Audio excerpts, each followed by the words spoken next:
వర్షాకాలం వచ్చిందంటే పిల్లలకి అంటే జలుబుతో పాటు జ్వరాలు కూడా వస్తూ ఉంటాయి. అసలు ఈ జ్వరాలు రావడానికి కారణాలు ఏమిటో వివరిస్తారా అండి?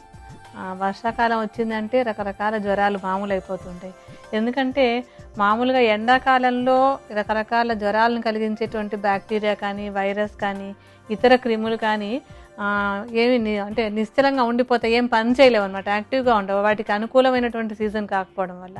అయితే కాస్త వానజల్లు రాగాలని కొంచెం తడి తగలగానే ఇవన్నీ కూడా బాగా పెరిగి శక్తివంతం అయిపోతూ ఉంటాయి. ఆ శక్తివంతమైనటువంటి రకరకాల జ్వరాలకు కారణాలు అవుతుంటాయి. అంటే అలా వచ్చే జ్వరాల్లో మనకి ఏంటంటే ముఖ్యంగా కనపడేటువంటిది వైరల్ ఫీవర్స్ ఎక్కువగా వస్తుంటాయి. అంటే వైరస్తో వచ్చే జ్వరాలు, ఆ తర్వాత మలేరియా కానీ, డెంగ్యూ కానీ, ఇంకా ఏంటంటే టైఫాయిడ్ జ్వరాలు, ఆ తర్వాత కామెర్లతో వచ్చే జ్వరాలు, ఇలా రకరకాల జ్వరాలు చిన్న పెద్ద రకరకాలు వస్తూ ఉంటాయి అన్నమాట. అంటే ఈ వైరస్ కానీ, బ్యాక్టీరియల్ ఇన్ఫెక్షన్స్ కానీ, టైఫాయిడ్ లాంటి వాటి ఇన్ఫెక్షన్లు కానీ వచ్చేందుకు ఈ సీజన్లో ఎక్కువగా ఉండటం వల్ల మనకి ఎక్కువ జ్వరాలు కనిపిస్తూ ఉంటాయి. ఈ రకరకాల జ్వరాల్లో ఏంటంటే కొంచెం ఒక రకమైనటువంటి వైరల్ ఫీవర్స్ అంటే కొంచెం ఫ్లూ జ్వరాలు అవి అంటాం, అవి ఒక 5-6 రోజుల్లో తగ్గిపోతూ ఉంటాయి. అది సామాన్యంగా ఎక్కువ తీవ్రంగా రావి ఇవి. అది అలాగే ఏంటంటే ఈ మలేరియల్ ఫీవర్స్లో కూడా ఒక ఫాల్సిపారమ్ అనే మలేరియా కాకుండా ఇతర మలేరియాలు అయితే కొంచెం తొందరగా అదుపులోకి వచ్చేందుకు అవకాశం ఉంటుంది. అవి కూడా కొంచెం సరిగా మనం కనుక మందులు వాడకపోయినట్టు, చిన్నపిల్లలు కదా తట్టుకోలేరు తొందరగా, అందుకని అది కూడా కొంచెం ఎక్కువయ్యేందుకు అవకాశం ఉంటుంది.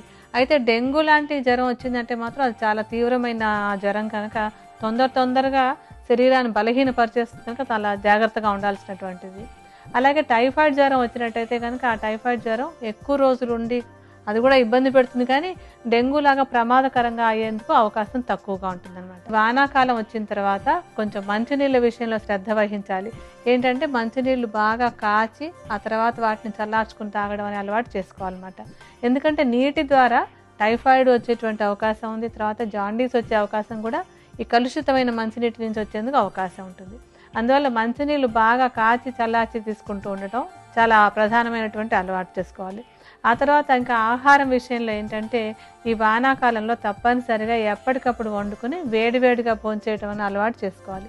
అలాగే ఇంట్లో ఏంటంటే సాయంత్రం 5 గంటల తర్వాత ఈ వేప ఆకులు ఎండబెట్టి చూర్ణం చేసేసి ఉంచేసుకుని, లేదంటే వేప ఆకులు ఎలా ఉంచుకున్నా కూడా వాటితోటి ఒక ధూపాన్ని వేసుకుని ఇంట్లో అంతా కూడా పెట్టుకున్నట్టయితే అవి అంటే దోమలు రాకుండాను సహాయపడతాయి. అలాగే ఇలా రకరకాల ఈ ఫ్లూ జ్వరాలు, వైరల్ ఫీవర్స్ రావడానికి కారణమైన క్రిమి కీటకాలు కూడా లోపలికి రాకుండా ఉండడానికి కొంతవరకు తోడ్పడతాయి. ఇలాంటి చిన్న చిన్న జాగ్రత్తలు తీసుకుంటూ వైద్యుల పర్యవేక్షణ అవసరమైతే వైద్యుల పర్యవేక్షణ తీసుకోవడం, లేదా ఇప్పుడు మనం చెప్పుకునేటువంటి ఔషధం కూడా చాలా రకాలైనటువంటి జ్వరాలను అదుపులో పెట్టడానికి సహాయపడుతుంది కనుక ఈ ఔషధాన్నైనా వాడుకోవాలి. డాక్టర్ గారు, వర్షాకాలంలో చిన్నపిల్లల్లో వచ్చే జ్వరాల నివారణకు ఉపకరించే ఆయుర్వేద ఔషధం ఏ విధంగా తయారు చేసుకోవాలో వివరిస్తారా అండి? ఈ ఔషధం తయారు చేసుకోవడానికి మనం మొట్టమొదటి తీసుకునేటువంటిది ఏంటంటే తిప్పతీగ. ఈ తిప్పతీగని గుడూచి అని, అమృత అని కూడా అంటూ ఉంటారు సంస్కృతంలో. ఈ తీగని పూర్తిగా మొత్తాన్ని అంటే ఆకులు, కాండం అన్నింటినీ కూడా మనం ఔషధంగా వాడుకోవచ్చు. దీన్ని ఎండబెట్టి ఉంచుకోవాలన్నమాట. ఈ చూర్ణాన్ని 50 గ్రాముల పరిమాణంలో తీసుకోవాలి. ఈ తిప్పతీగ జ్వరాలు తగ్గించడానికి, తర్వాత ఈ రకరకాల వైరల్ ఇన్ఫెక్షన్లని, బ్యాక్టీరియల్ ఇన్ఫెక్షన్లను తగ్గించడానికి కూడా చాలా బాగా ఉపయోగపడుతుంది. ఈ తిప్పతీగ చూర్ణాన్ని 50 గ్రాముల పరిమాణంలో తీసుకోవాలన్నాను కదా, ఇప్పుడు కొంచెం ఔషధంగా చూపించడానికి కాస్తంత చూర్ణాన్ని తీసి విడిగా ఉంచుతాను. తర్వాత మనం ఈ ఔషధానికి సొంఠిని తీసుకుందాం. సొంఠి జ్వరం తగ్గడానికి అంటే ఏంటంటే జ్వరంలో వచ్చేటువంటి వైరల్ ఇన్ఫెక్షన్లు అవన్నీ తగ్గించడానికి బాగా ఉపయోగపడుతుంది. అలాగే ఒకసారి ఏంటంటే ఈ వైరల్ ఇన్ఫెక్షన్లలో కొంత జలుబు అది కూడా ఎక్కువగా ఉంటుంది, దాన్ని తగ్గించడానికి కూడా సొంఠి బాగా ఉపయోగపడుతుంది. తర్వాత జీర్ణశక్తిని పెంచడం కూడా చాలా అవసరం. జ్వరం వచ్చినప్పుడు జీర్ణశక్తి కనుక పెంచినట్టయితే జ్వరం తొందరగా తగ్గిపోతుంది. ఆ విధంగా కూడా సొంఠి మనకి ఈ ఔషధంలో బాగా ఉపయోగపడుతుంది. సొంఠి చూర్ణాన్ని కూడా సుమారుగా 50 గ్రాముల పరిమాణంలోనే తీసుకోండి. ఇప్పుడు కొంచెం ఔషధానికి కాస్తంత చూర్ణాన్ని తీసి విడిగా ఉంచుతాను. తర్వాత మనం తులసిని తీసుకుందాం.